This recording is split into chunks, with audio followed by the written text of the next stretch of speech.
Bienvenidos a Puerto Rico. Welcome back to Learning with the Fosters, where we are in Cabo Rojo, Puerto Rico, currently residing in our backyard overlooking the Caribbean Ocean, or the Caribbean Sea. We'll be outside as long as we can. It's been windy off and on, and there's some rain. It looks like it's coming, so hopefully we'll be able to stay out here the whole lesson. If not, we'll meet you in our nice little cozy living room.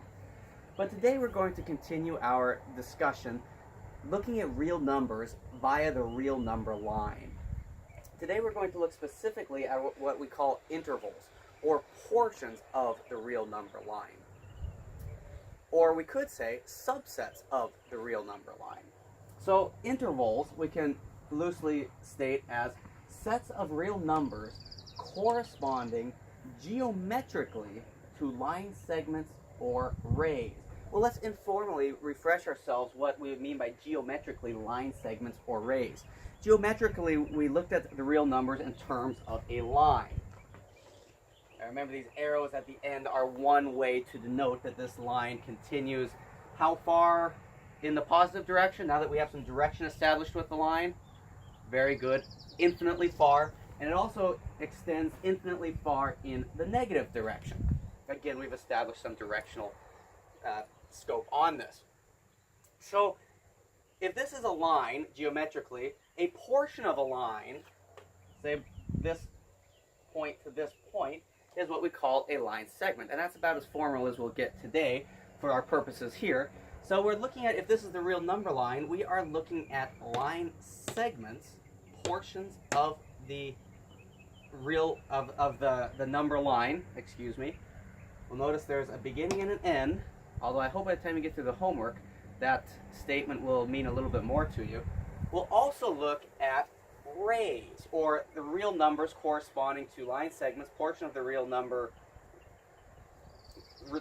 line, or also a ray. A ray, for our purposes, we can state is a line truncated to a single point.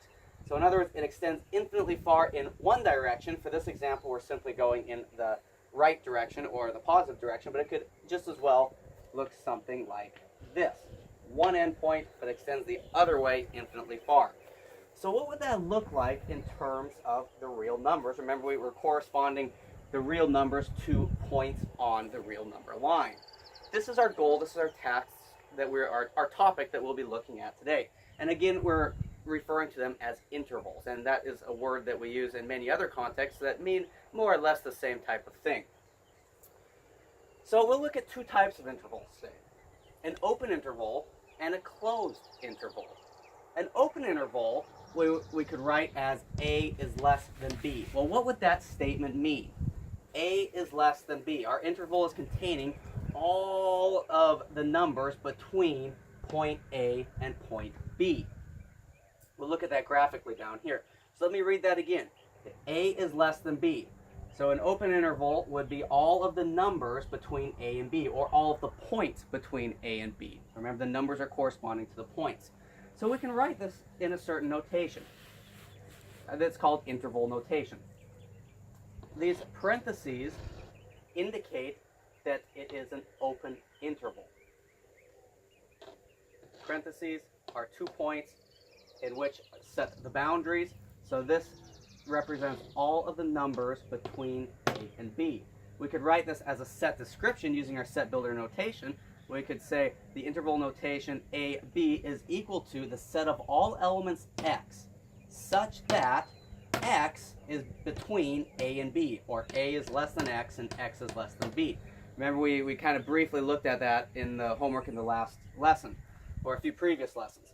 So the set of all elements X such that X is between A and B. But notice, X is larger than A, so what does that mean about A? If X is larger than A, can A be an element in the interval? No, it's excluded. What about B? B is larger than X. Is B an element in the interval? Can X be B? No, otherwise B would not be larger than X. So this excludes the points A and B. So in other words, all the points between A and B, with exception to that points A and B themselves, those are not included in the interval, this open interval. And we graph that. Here's our number line. Here's our points A and B. We graph that with an open circle for our points A and B, and we fill in, I used red chalk just to make this a little bit more noticeable, we fill in all the points that are represented. So this red line here represents all of the points, all of the numbers under discussion that are included within this interval A, B. All right, let's look at a closed interval. Well, you probably have already associated some ideas that this will be basically the same with possibly one difference. So a closed interval we could write as A is less than or equal to B. This is a new symbol for our lessons. I'm assuming that most of us are probably familiar with it and have probably used it in the past. But what this symbol is read is less than or equal to. This line underneath distinguishes it from the less than symbol. This is A is less than B. This is A is less than or equal to B. So it's less than B, and it also includes B because it can be equal to B. So what that's saying in words is all the numbers between A and B, just like our open interval, but it includes the endpoints A and B. So there's essentially two additional elements to a closed interval as opposed to this open interval that we looked at regarding A and B. The open interval includes all of the numbers between A and B without excluding the endpoints A and B. The closed interval are all the points between A and B, including the endpoints themselves, A or B, or whatever 2 points we're looking at. So in interval notation, we distinguish this by, instead of parentheses, we use these brackets. Again, same notation in the middle. These are our 2 points we're referring to, but rather than parentheses, these are suggesting that we exclude the endpoints, while the braces suggest that we include them. So this is equal to, again, in set builder notation, we could describe our set as the set of all elements X such that X is between and including A and B. Or let's read it from left to right. The closed interval AB is equal to the set of all elements X such that A is less than or equal to X and X is less than or equal to B. So our graph looks very similar with the exception of these dark filled in circles. Though that lets us note notationally that we are including these points. So if we're looking at graphs and we see the points themselves filled in, we are saying that point is what we are talking about. The line, the thick, in this case I used orange to help us see, distinguish or denotes that all the points in between, corresponding to all the real numbers in between, are what are the constitute the elements of this interval, this subset, if you will, of the real numbers. So let's quickly point out the differences, just to reiterate Demarius' favorite word, so the differences in notation and meaning. Open interval, closed interval. Open interval excludes the endpoints. Closed interval includes the endpoints. So in interval notation, for an open interval, we use parentheses. For a closed interval, we use brackets. For our set description, if we're using set builder notation, the open interval uses less than symbols, where the closed interval uses less than or equal to symbols, because X is greater than or equal to A. So it includes A because it can be equal to A. It is less than or equal to B because it can include B.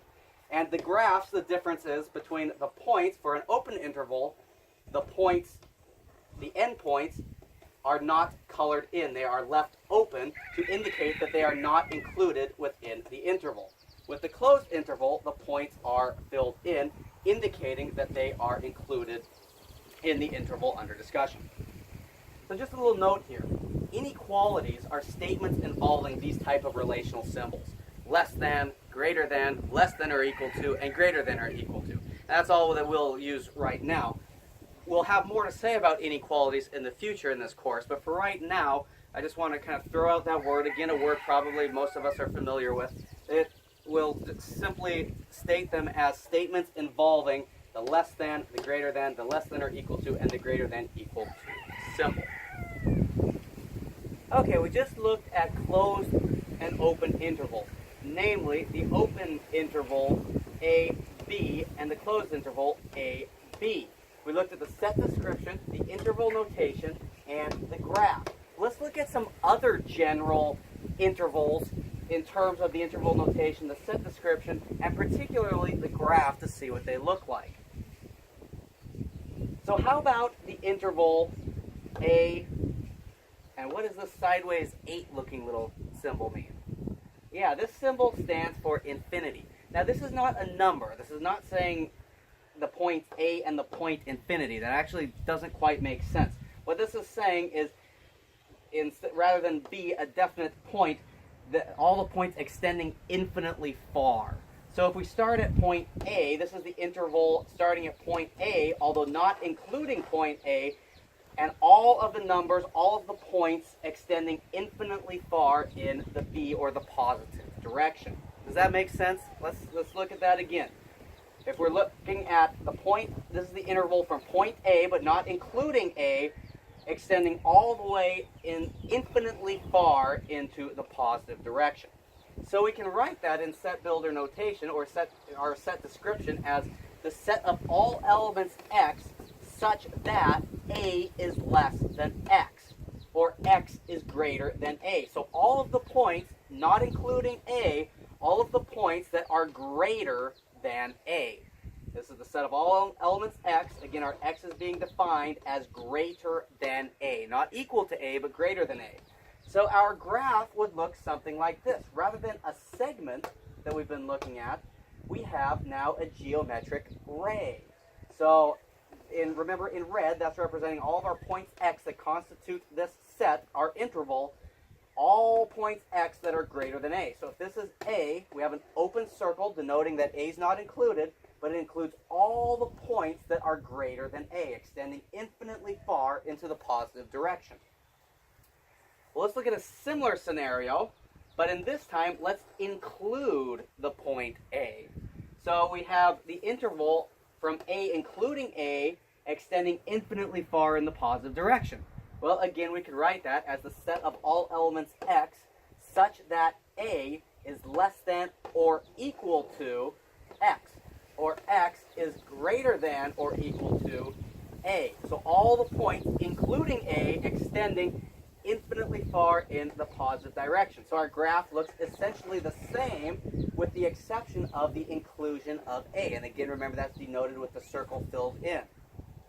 Well, how about if we have our ray going in the opposite direction? Let's look at negative infinity B. Again, this is not a number. This is not the number negative infinity. Rather, these are all the points extending infinitely far in the negative direction. Remember, our real number line, we have built into it direction. There's positive and negative, with our origin being 0. So our point B, this interval consists of all the points that are less than B, or all the points from B, not including B, excluding B, that extend infinitely far in the negative direction. So we can write that similar to up here, but rather we're dealing with where X is now less than B. So the set of all elements X such that X is less than B. Well, we can graph that similarly as up here, except rather now here's our point B. This set includes all of the elements. This interval includes all of the numbers, all of the points from B onwards, not including B, extending infinitely far in the negative direction. I hope this wind isn't being too bad. So our graph looks something like this. Well, how about if we have the interval from negative infinity to B, but we are including B. B is included within this. Well, we can write that as all elements X such that X is less than or equal to B. So B, it is equal to B, that is included, and all points, all numbers, all elements that are less than B as well. So our graph looks like this. Here's our B, circle filled in, B is included, extending infinitely far in the negative direction. Well, let's get a little bit more exotic, if you will. How about the interval from negative infinity to infinity? Or in other words, all of the numbers, all of the points that extend infinitely far in the negative direction and infinitely far in the positive direction. What would that set look like? Well, that's essentially all the real numbers. Remember, we're working with the real number line, and so the whole line, all points included, constitute the set of real numbers, and that's exactly what this interval is denoting. This interval is the same as the real number line. So we have segments, rays. You put these rays together, you have a real number line. Our graph looks just the same as the real number line. Now, one thing to look at here, I'm not going to discuss this until you have a chance to work through your homework. Perhaps you've noticed, well, why don't we look at the combination of, for example,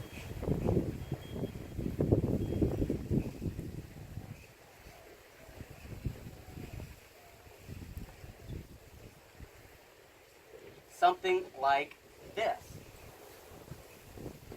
where we have the included with, notice how every time we're dealing with the infinite, we have this open notation. I'll let you wrestle with that. I'll let you think about that. Why we won't discuss a situation like this. Why this type of situation won't arise. All right. So these are some general pictures, some general intervals, some general sets. And again, notice all of these are subsets of the real number line. Even this one as well, because it is equal to the real number line. Remember, any set is a subset of itself. So intervals are subsets of the real numbers. And here are some pictures of what they look like, some general ones. There are set descriptions that correspond to it. And this is what's really important for us moving forward, is that we get used to this notation. We have to be very careful about reading and denoting the difference between these parentheses and these brackets. They're not at all saying the same thing. Let's now turn and look at some examples of some specific intervals. We looked at general intervals. Now let's look at a few examples of specific intervals. Okay, remember that each real number corresponds to a point on a line. So we looked at some general intervals. Now let's look at some specific intervals involving the real number correspondence themselves. So in this case, we'll start with this one. We have the interval -3, 2. Notice the difference. Open, closed. So this interval will include all of the numbers between 3 and 2, or -3 and 2. Will it include -3? No, good job. Why? Because of this. Will it include 2? Yes, excellent. Why? Because we have the bracket. So we can write the description of this set. Remember, these are sets. They correspond geometrically to segments or rays, or in some cases the whole line. But they're sets. They're sets of all these numbers in between. So we've been describing them as sets as well. So this interval is equal to the set of all elements x. Any element from the set x, such that that element x is greater than -3. Also, x is less than or equal to 2. So on our number line, we'll graph this. In red represents all the elements x that this set is describing. Any element x from here should fit this criteria. It should be greater than -3. Okay, we have red extending in the positive direction from -3. And it also must be less than or equal to 2. So you'll notice that the point, or the number 2, is filled in because it includes 2. 2 is included because x is less than or equal to 2. It includes 2, as we see in interval notation with the bracket. -3 is left open because all the elements x are greater than -3. -3 is not greater than -3. It's equal. -3 point something is greater than -3. It has to be greater than or equal to include this point. It is not, so -3 is excluded. It is not an element in the set. It is not part of our interval, so we leave it open on our graph. Let's look at another one. Here we have the interval 17, infinity. So from our interval notation, we know that our interval will extend from 17, including 17, and it will extend all the way in the positive direction infinitely far. So before we look at the set description, let's look at the graph to match it with our interval notation. So what this is saying is our interval should consist of the point 17, here's our filled in 17, along with all of the elements, all of the numbers, infinitely far in the positive direction, which is exactly what our graph looks like.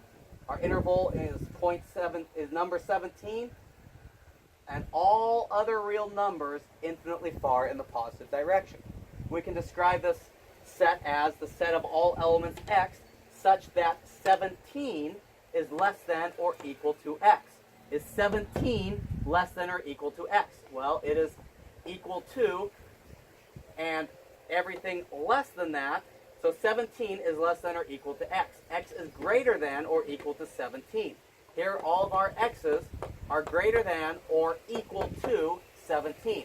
If we chose this point 15.3, that's not in our interval, that's not in our set, because that if we substituted 15.3 for x, we would have a false statement. We would have 17 is less than or equal to 15.2 or 3 or whatever I said. That is not true. So we can see how we can check these.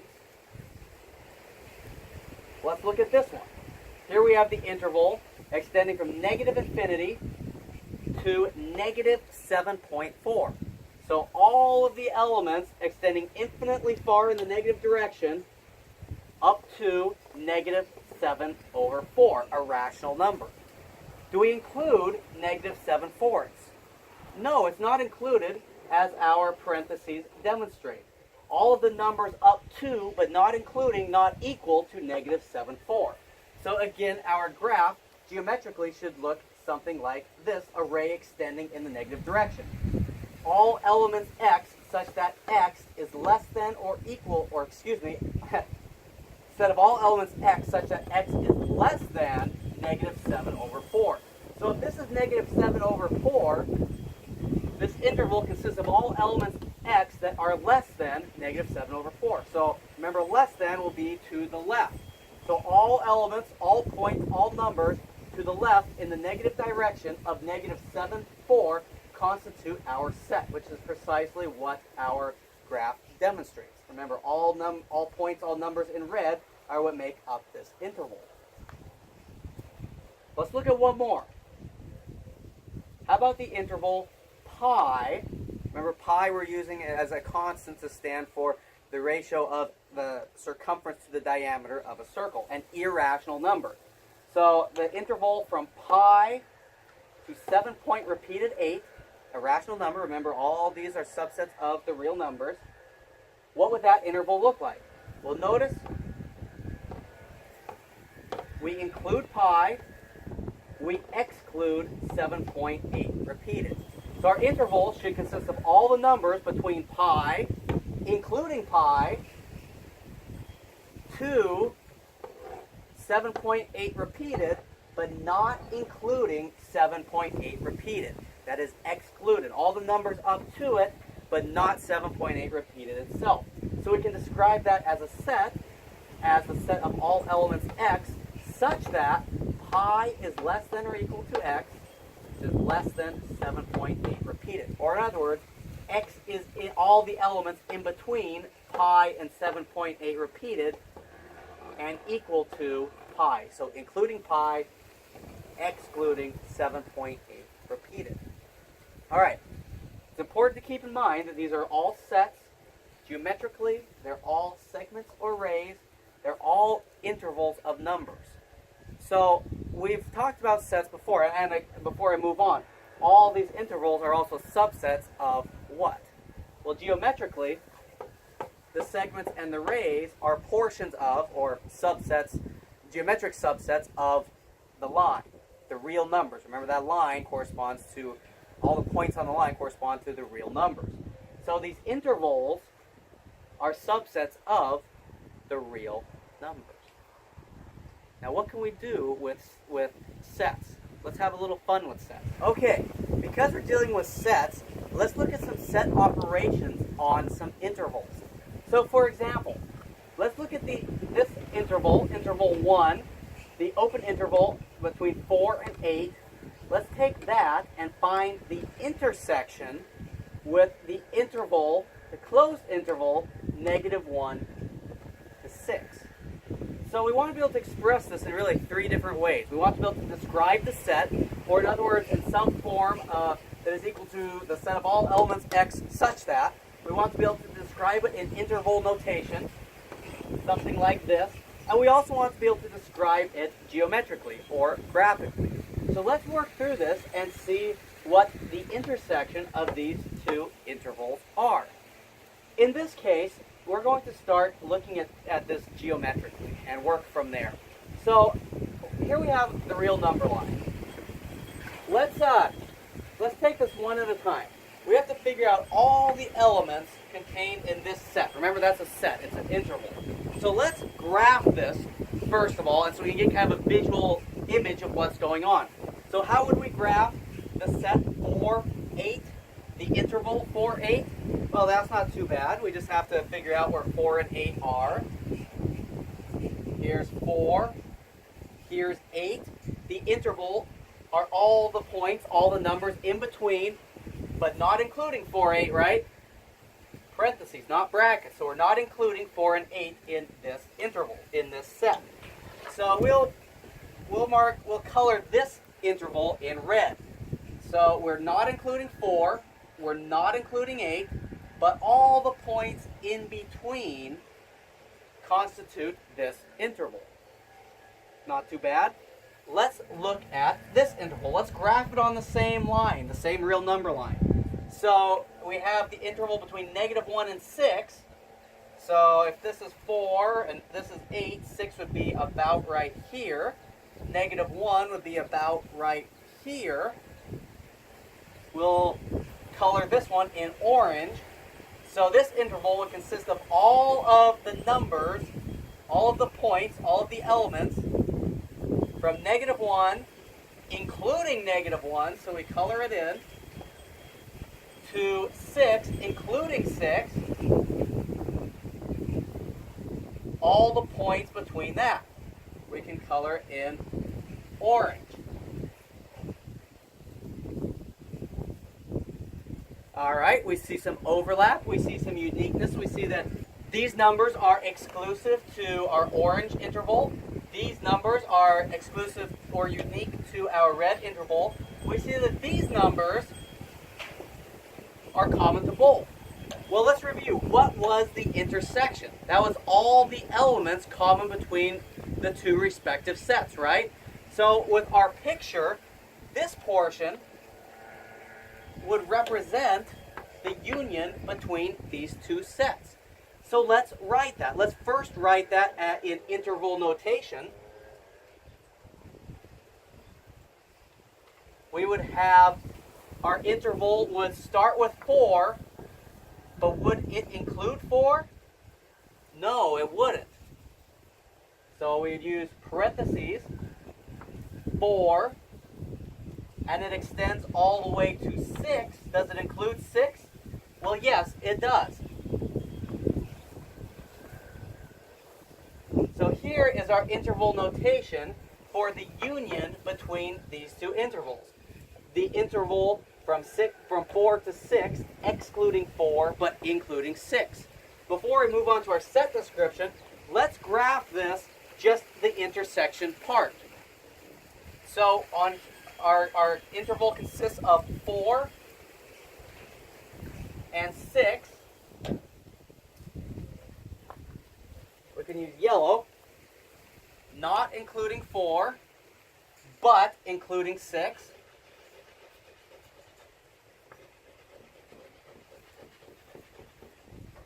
Here is the graph of our intersection of these 2 intervals. Notice the intersection between 2 intervals is itself an interval.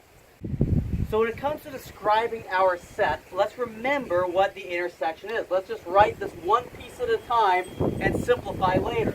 So let's write this expression in terms of set builder notation. So the set of all elements x such that this first interval, let's express that in terms of inequalities. The set of all elements x such that x will be between 4 and 8, but not including 4 and 8. So that would be 4 is less than x, which is less than 8. This is simply translating this red portion from interval notation into our set description inequality description. And the orange part we can describe as the interval from -1 to 6, including -1, including 6. So x would be in between -1 and 6, but equal to -1 and 6. And the union, of course, we can describe as and. Remember the elements that are common to both, that are in the red and that are in the orange. So we can simplify this into a more condensed, a more precise description of our set.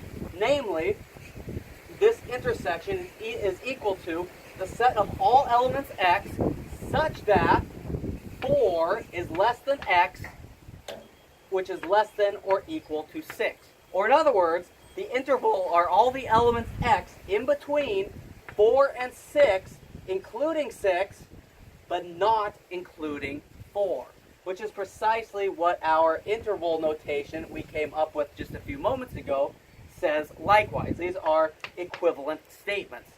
And our final picture is a graphic geometric display of what we have said both here and here. Good work. Let's do one more example. Let's look at the union of two intervals. All right, now we have two intervals and we're going to take the union. We have the interval -1 to 4 with the union of the interval to 9. So again, our goal is similar. We want to place this in terms of a description of the set builder notation, in interval notation, and we want to provide a geometric graphic description of that as well. So I took the liberty of kind of writing the work beforehand because the wind's getting a little out of control, as you can probably see. We'll work through the graphing together. We'll try to do it quickly. So remember, the union of two sets are all of the elements in set 1 or including the elements in set 2. So we can write that. This time we'll leave the graphing till the end. We'll look at our set builder notation first. So we're going to simply translate this from interval notation to set builder notation. So we have this red portion, this interval, let's look at first. What we are saying is that it's the set of all elements x such that x is between -1 and 4. Not equal to, not including the endpoints. Why? Because of our parentheses. So in interval notation, our interval are all the numbers between -1 and 4, not including -1 and not including 4. Our set description is saying essentially the same thing. The set of all elements x such that x is between -1 and 4, not including -1 and 4. Or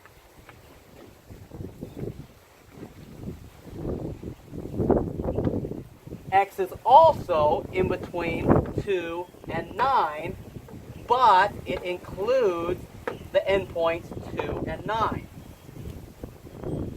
Similarly, just what we have here, this is the interval of all the numbers between 2 and 9, including 2 and 9, because of our brackets. We are saying the same thing. We're adding this to our set of all elements x such that x is also in between 2 and 9, including 2 and 9.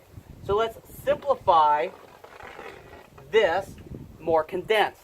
We can say that the set of all elements x, let's combine these, is the set of all elements x such that x is between -1 and 9, but not including 1 and including 9. We're not including 1 less than, we are including 9 less than or equal to. And this is saying the same thing we're saying up here, just in more condensed form. This is saying all the elements x will be between -1 and 4, or it will be between 2 and 9, Well, we'll look at our overlap on our graph, but that includes all the elements from -1 to 9, not including -1, but including 9. So our interval notation, we can translate this even simpler, even more compact into our interval notation, parenthesis, -1, comma, 9, bracket, or the interval between, including all the numbers, all the points, all the elements between -1 and 9, including 9, not including 1. So let's see if our kind of abstract work up here matches more with our visual concrete work we can work with here. So let's graph these. Let's first worry about the red portion. This interval are all the numbers between -1 and 4, not including 1 and 4, -1 and 4. So we have open points, but all this red, all of these numbers are included.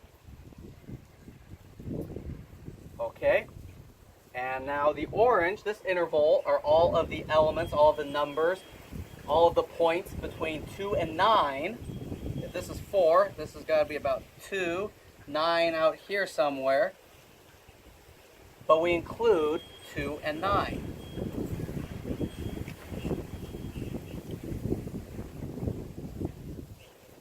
So again, we see some points unique to our orange interval. We see some points, some numbers unique to our red interval. And we see some shared ones, some common ones. That would be our intersection. But our union we're dealing with includes all of the elements, all of the points, all the numbers in interval 1, red interval, or interval 2. So all of the points from -1 to 9, but not including -1. We're not including -1, but we are including 9. So our final graph would look like, let's do it in yellow.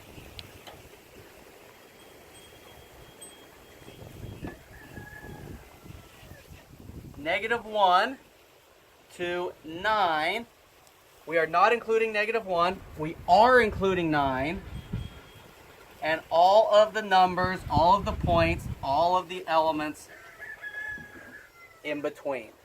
So this is the interval, graphically, geometrically, representing the union of these two intervals. Subsets of the real numbers, the union is still a subset of the real numbers. Now it's your turn to practice some of these. We've looked at 3 ways to express intervals. We've looked graphically and geometrically, using the real number line, segments and rays of it. We've looked at it in terms of set description, our set builder notation, and we learned some new notation, interval notation. So your homework, you'll have a chance to get used to looking at intervals, get used to taking some of the operations on sets with them, and it's really focused on helping you work between and use interchangeably these kind of 3 different ways in which we're expressing these sets of numbers, these parts of the real numbers, these intervals. Interval notation, set description, and the actual number lines and portions of them yourself. So work hard on the homework. Remember, the homework is very important that you work through, and then I'll see you next time, hopefully on a little bit calmer day. We may be indoors next time, as we'll work through the solutions together. Have a great day. See you later. Thank you for learning with the Fosters. This is a friendly reminder. Remember that these courses are not for free. For information of the cost of the lessons and how to pay, please visit our website. Thank you so much for being with us.